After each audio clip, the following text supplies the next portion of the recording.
one of the epiphanies I had. Yeah. You know, playing college football and things of that nature. So when I got hurt, came back to Atlanta. You know, I was down bad. You know, just morale and things of that nature.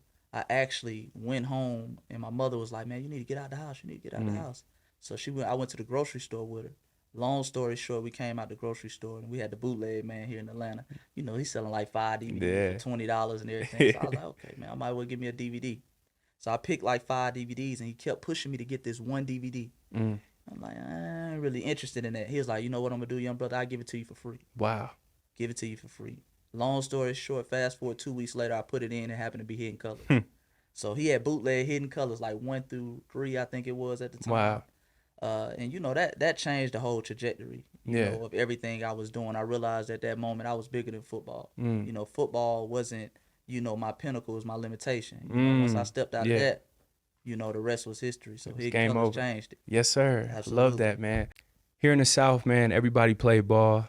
I play ball. All my friends, you know, hearing you, Southwest DeKalb, like what you said. Y'all was some dogs, too. I appreciate that. Yes, sir. But blowing your knee out, torn ACL, you know, you have this set vision of I'm gonna play football, but then now all that changes. What was that whole like transitionary period of Chase trying to find out who Chase is as a man? Well, I realized playing football that I love the game, but I was more so in love with the lifestyle that came with it. You know, I think every young black man has the idea of, you know, taking their parents out of certain situations and buying them a house and riding around in the Lamborghinis. And so it was the lifestyle that come with it.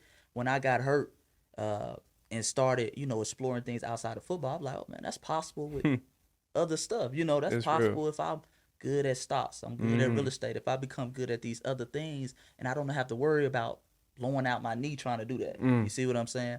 So it was a thing. It was really a blessing in disguise. That's one of the greatest things that ever happened to me tearing my ACL. And the funny thing is, when I tore it, it was on the last play of practice. Wow. Right before the game. We weren't even supposed to run that play. You know, somebody had messed up and coach said run it back. And I ran it back. And that's when I tore out my knee. So, man, I think it was a blessing in disguise. Man. And it was, you know, an incredible opportunity. You know, without getting hurt, I wouldn't be here today. Man, that's beautiful. Absolutely. Hidden Colors, bro. You wasn't even supposed to see it. And again, that's how you know the ancestors had to be working, right? Exactly. You saw that legendary docuseries. While watching this, right, what was just going through your mind? This is lies. There's no way. All that anger started settling in. Yeah, it's no way, because I'm somebody, you know, I'm born and raised in Atlanta. Yeah.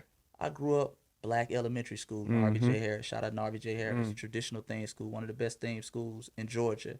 Went to Chapel Hill Middle School. Yes, I went to black schools my whole life. Yeah. So as a black person, I'm like, I'm supposed to know this type of stuff. It wasn't like I grew up and went to prep schools and white schools, and you know. You was in a black city. Right, I was in a black city. So I'm like, nah, this is not true. So I'm the type of person, every time I saw stuff, it took me, the first Hidden Colors, it probably took me 3 weeks to watch it. Wow. Because every time I heard something, I paused it and went to go look it up. That's beautiful. Because I'm like, man, I ain't finna waste my time. This dude lying. He gotta be lying. You know what I'm saying? So I looked up the Moors. I started looking up Kemet, because psychologically, I didn't even realize that I started believing the Kemites were white people. Wow. Because just from seeing it, you know, watching the History Channel, when they bring up Egypt, bring up white or Arab looking people. Yeah. So psychologically, that's the picture you have of the Egyptians. Yeah. So I just remember, you know, going back and doing all that research, and it was shocking.